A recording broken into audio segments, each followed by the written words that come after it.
ప్రభు నామానికి వందనాలండి. నా ఆత్మీయులైన వారందరికీ కూడా దేవుని పేరిట వందనాలు చెల్లిస్తున్నాను. ఇదే నా ధ్యానాంశమునకు నేను తీసుకున్న వాక్య భాగము 1వ యోహాను పత్రిక 3వ అధ్యాయం 4వ వచనం అండి. పాపము చేయి ప్రతి వాడును ఆజ్ఞను అతిక్రమించును, ఆజ్ఞ అతిక్రమమే పాపము. పాపం అంటే నరహత్య, వ్యభిచారము, దొంగతనము ఇవే అని మనం అనుకుంటూ ఉంటాం. కానీ దేవుని వాక్యం చెప్తుంది ఆజ్ఞాతిక్రమమే పాపము. ఎవరైతే పాపము చేస్తున్నారో వారు ఆజ్ఞను అతిక్రమిస్తున్నారు. ఆజ్ఞను అతిక్రమించడం వల్ల మీరు పాపము చేస్తున్నారు అని యోహాను పత్రికలో యోహానుకారుడు ద్వారా దేవుడు మనతో మాట్లాడుతున్నాడు. పాపం అంటే చాలా మంది దృష్టిలో ఒక వ్యభిచారం పాపము, అబద్ధము పాపము, దొంగతనము పాపము, నరహత్య పాపము ఇవే పాపాలు అనుకుంటున్నారు. కానీ మనకు తెలియని అనేకమైన పాపాలు మన ద్వారా జరుగుతూ ఉంటున్నాయి ప్రియులారా. అటువంటి పాపాలను మనం ఐడెంటిఫై చేయాలంటే ఆధ్యాత్మిక జ్ఞానంతో మనము నింపబడాలి. ఎప్పుడైతే ఆధ్యాత్మిక జ్ఞానంతో మనము నింపబడతామో అప్పుడే ఈ పాపాలను మనం ఐడెంటిఫై చేసి ఆ పాపాలకు దూరంగా ఉండగలము. ఆజ్ఞను అతిక్రమించడం అంటే బైబిల్లో చాలా ఆజ్ఞలు ఉన్నాయండి. ఆ ఆజ్ఞలన్నీ కూడా మనం పాటిస్తున్నామా అంటే పాటించట్లేదండి. ఏవో కొన్ని మాత్రమే మనం ఫాలో అవుతున్నాం తప్ప మిగతా అన్నీ నాకు కాదు అన్నట్లుగా మనము వాటిని స్కిప్ చేసేస్తున్నాం. ఆ విధంగా మనం చేయడం వల్ల మనం పాపం చేసిన వారంగా ఉంటున్నాము అని దేవుని వాక్యం స్పష్టంగా ఇక్కడ మనతో మాట్లాడుతుంది ప్రియులారా. యాకోబు పత్రిక 5వ అధ్యాయం 16వ వచనంలో మరణకరమైన పాపము కలదు, సకల దుర్నీతియు పాపము.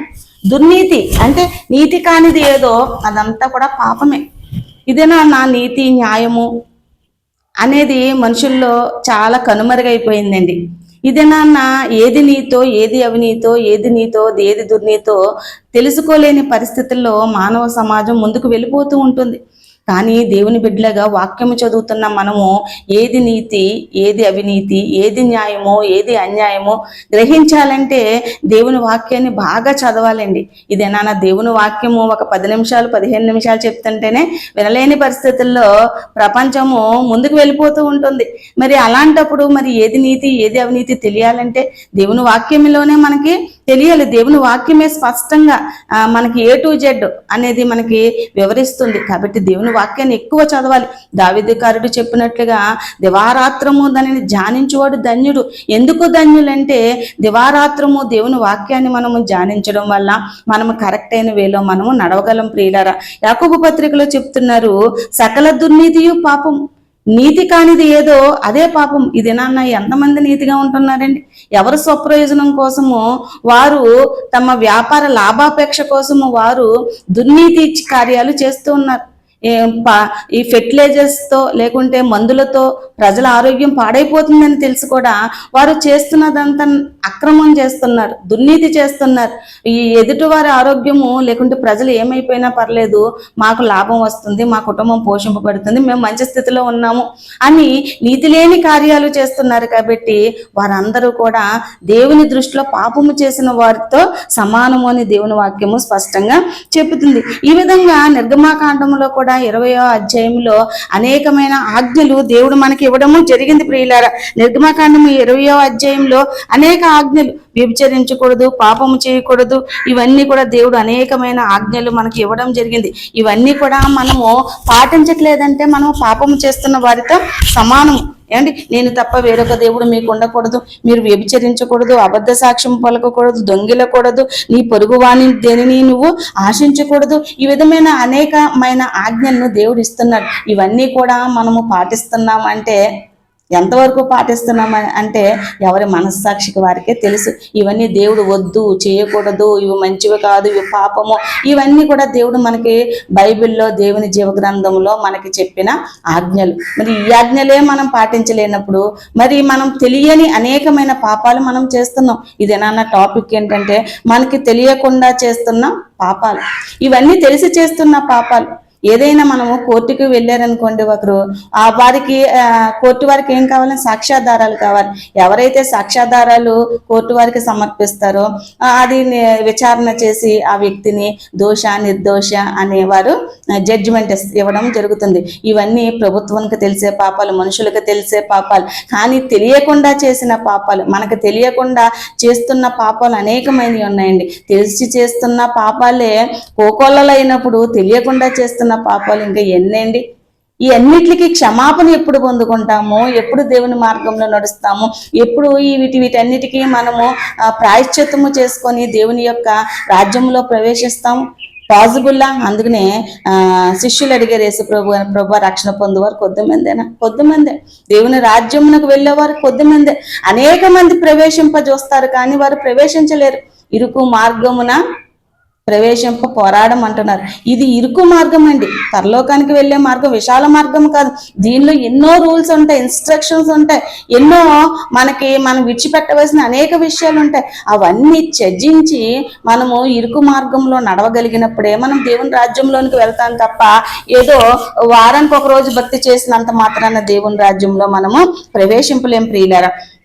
యాకోబు పత్రిక 4వ అధ్యాయం 17వ వచనంలో చెప్తున్నారు, మేలైనది చేయనరియు అలాగూ చేయని వానికి పాపం కలుగును. సారీ అండి. మనము తెలియకుండా చేసిన పాపాలు ఏంటంటే మేలైనది చేయనరియు. చాలా మంది ఇది మంచిది, ఇది మేలుకరమైనది, ఇది ఎదుటోళ్ళు సంతోషపడతారు ఈ పని నేను చేయడం వల్ల అని తెలిసి కూడా చాలా మంది చేయరండి. స్వప్రయోజనం చూసుకుంటారు, సెల్ఫిష్గా ఉంటారు. ఆ విధంగా నాకు ఉంది ఈరోజు, నేను ఎదుటి వారికి నేను సహాయం చేయగలిగే స్థితి నాకు దేవుడు ఇచ్చాడు. అయినప్పటికీ కూడా నేను సహాయం చేయకుండా నా దగ్గర ఏమీ లేవని చెప్తారండి చాలా మంది. కొంతమంది అన్నీ ఉంటాయి కానీ మా దగ్గర ఏమీ లేవండి, అన్ని నష్టాల్లో ఉన్నామండి, మేము బాధల్లో ఉన్నామండి అంటే ఎదుటివారు అడగడానికి వచ్చిన వారితో ఇవన్నీ చెప్పడం వల్ల అడగడానికి వచ్చిన వారు ఇంకేం అడుగుతారండి? వెంటనే వాళ్ళు వెనుదిరిగి వెళ్ళిపోతారు. అనే దేవుని వాక్యం చెప్తుంది, మేలైనది చేయగోరియు. నీకుండి కూడా నువ్వు ఇవ్వలేకపోతే, నువ్వు చేయగలిగి కూడా నువ్వు చేయలేకపోతే, నీకు స్తోమత సామర్థ్యత ఉన్నప్పటికీ కూడా ఆ వ్యక్తికి నువ్వు ఏ విధంగా సహాయం చేయకపోతే నువ్వు పాపము చేసిన వాడవుతావు. మరి తెలియకుండా చేసిన పాపాలు మనం ఐడెంటిఫై చేయాలంటే మనము దేవునిలో ఆధ్యాత్మికతలో మనం ఎదగాలి, దేవుని వాక్యము బాగా ధ్యానించాలి. అప్పుడే ఈ పాపాల కోసం మనకు అర్థమవుతాయి, అప్పుడే ఈ పాపాల నుండి మనము దూరముగా ఉండగలము. ఇదే నాన్న ఎంతో మంది ఏమంటే ట్రస్ట్లు, మన పూర్వీకులు లేకుంటే మిషనరీస్ చాలా మంది ఈ మన దేశానికి వచ్చి ఎన్నో హాస్పిటల్స్, విద్యా సంస్థలు అన్నీ కూడా నిర్మించారు, అనేక మందికి చదువు చెప్పించారు, వైద్యం అందించారు. వీరందరూ దేనికోసం చేశారంటే వారు దేవుని వాక్యాన్ని నెరవేర్పు కోసము ఈ మన దేశానికి వచ్చి అనేక మంచి కార్యాలు చేశారు. వారు ఇది మేలైనది, ఇది మంచిది అని వారు గ్రహించారు కాబట్టి ఆ మంచిని అనేక మందికి పంచాలనుకున్నారు కాబట్టి మన దేశం వచ్చి మన దేశంలో అనేక మంచి కార్యాలు వారు చేశారు ప్రియులారు, మిషనరీస్ వాళ్ళందరూ కూడా.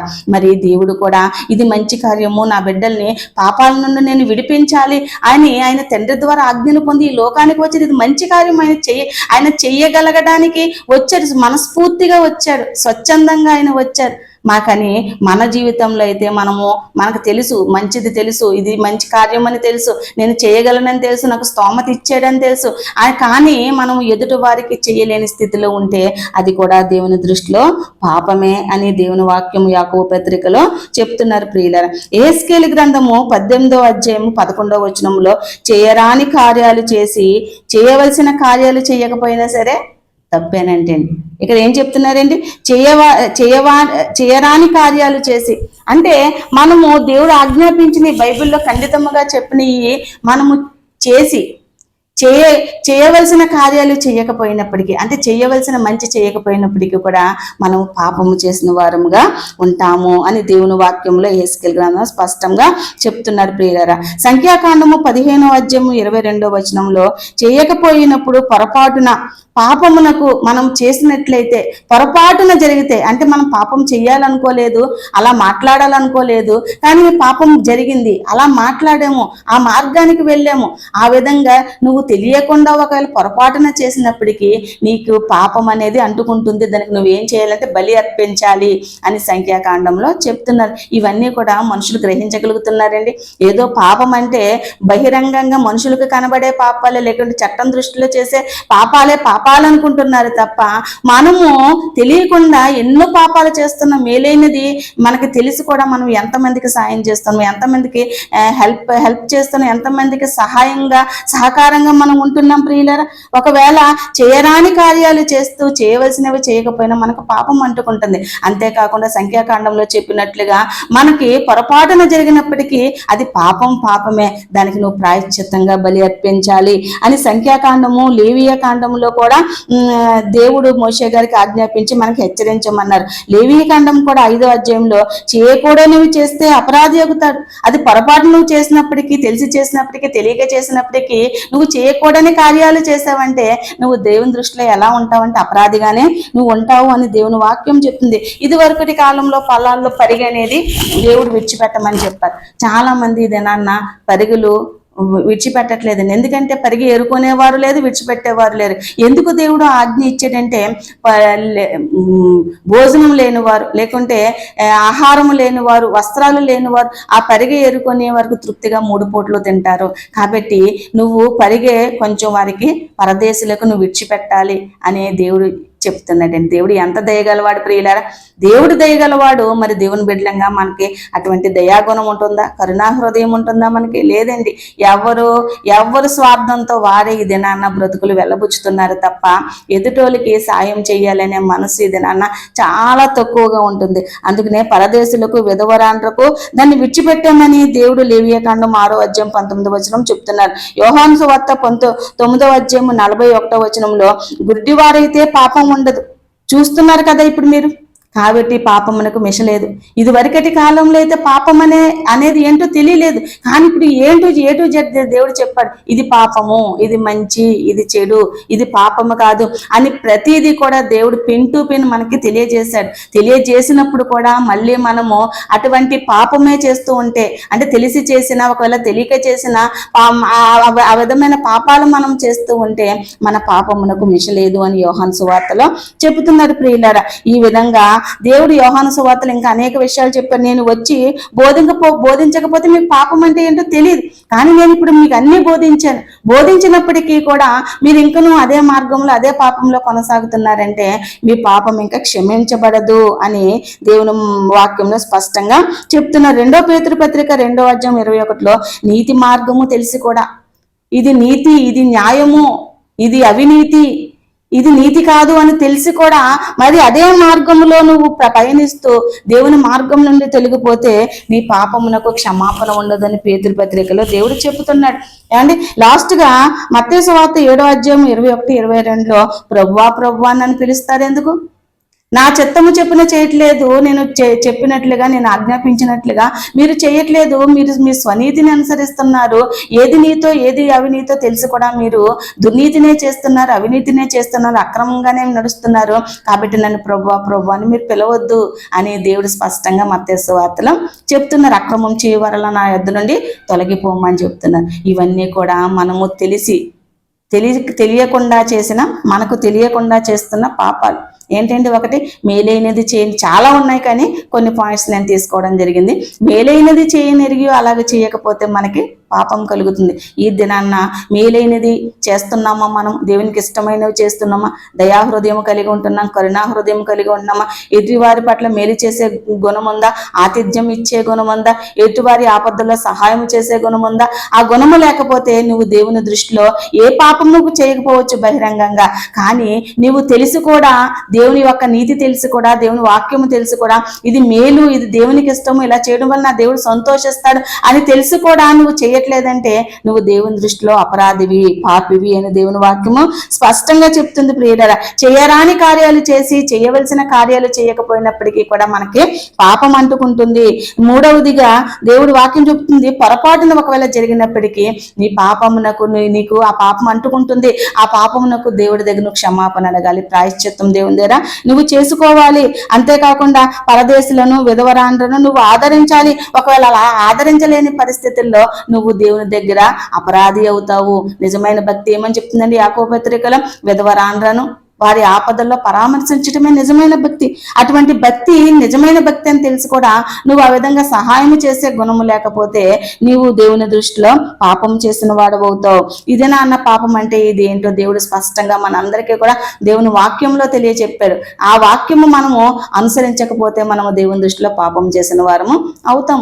సౌలు గారు కూడా దేవునికి అయిష్టమైన కార్యాలు చేసి దేవుడు చేయమన్నవి చేయలేదు. ఆ అమ్మోనీయుల దగ్గర నుండి ఆ దేశం నుండి ఏది తీసుకురావద్దని చెప్పాడు. అయినప్పటికీ సౌలు గారు తీసుకువచ్చి నేను బలి అర్పించడానికే తీసుకువచ్చానని అన్నప్పుడు దేవుడు చెప్తున్నాడు, బలుల కంటే నా మాట వినుట శ్రేష్టము, దాని యందే నేను ఆనందించేవాడనై ఉన్నాను అని దేవుడు స్పష్టంగా చెప్తున్నాడు ప్రియులారా. కాబట్టి ఇది నాన్న మనం ఏ స్థితిలో ఉన్నాము, తెలిసి చేస్తున్న పాపాలుగా ఉన్నామా మన పాపాలు, లేకుంటే తెలియకుండా చేస్తున్న పాపాలు కూడా మనం చేస్తూ ఉన్నామా? మరి ఈ పాపాలన్నీ మనము దేవుని సన్నిధిలో వాక్యం విన్న తర్వాత ఒప్పుకొని విడిచిపెట్టి, ప్రభువా ఇది తెలిసి చేసిన పాపాలు, ఇవి నాకు తెలియకుండా, ఇది నాకు పాపమని తెలియదు కానీ ఈ పాపాలు నేను చేశాను ప్రభువా అని దేవుని దగ్గర ఒప్పుకొని విడిచిపెట్టినట్లయితే దేవుడు క్షమించడానికి గొప్ప వాత్సల్యత గలవాడు, కరుణా సంపన్నుడు దేవుడు. తన కోపమును పలుమార్లు మన పట్ల అంచుకొని మనము రక్షించబడడానికే దేవుడు ఇంకనూ తన రాకడను ఆలస్యం చేస్తున్నాడు ప్రియులారా. కాబట్టి మనం ఎటువంటి పాపాలు చేస్తున్నాం? మనుషులకు కనబడకుండా చాలా మంది పాపాలు చేస్తున్నారు, అవి మనుషులకు కనబడట్లేదని అనుకుంటున్నారు తప్ప దేవుని దృష్టిలో ప్రతిదీ కూడా లిస్ట్ అవుట్ అవుతుంది ప్రియులారా.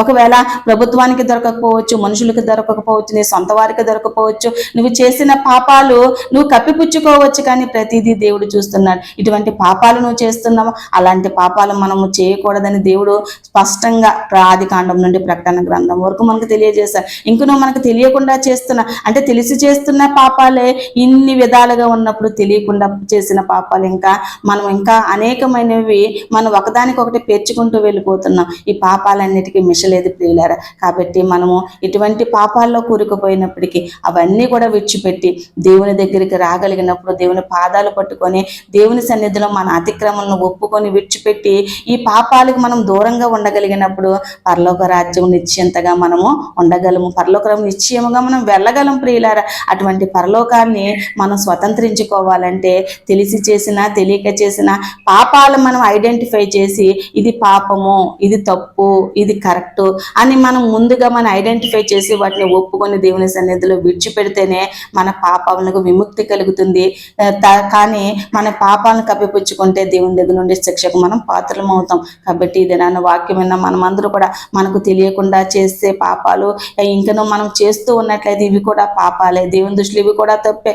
నువ్వు మేలైనది చేయనిడివి చేయకపోతే తప్పే, నువ్వు పొరపాటున జరిగిన అది కూడా తప్పే. ఏదైనప్పటికీ పాపమే, తప్పే. ఈ తప్పులను దేవుని సన్నిధిలో ఒప్పుకొని మనం విడిచిపెట్టి దేవుని యొక్క మహానుగ్రహానికి పాత్రలు కావాలని దేవుని కోరుకుంటూ ఈ పరిశుద్ధ మాటలు దేవుడు దీవించి ఆశీర్వదించిన గాక. అందరికీ వందనాలు.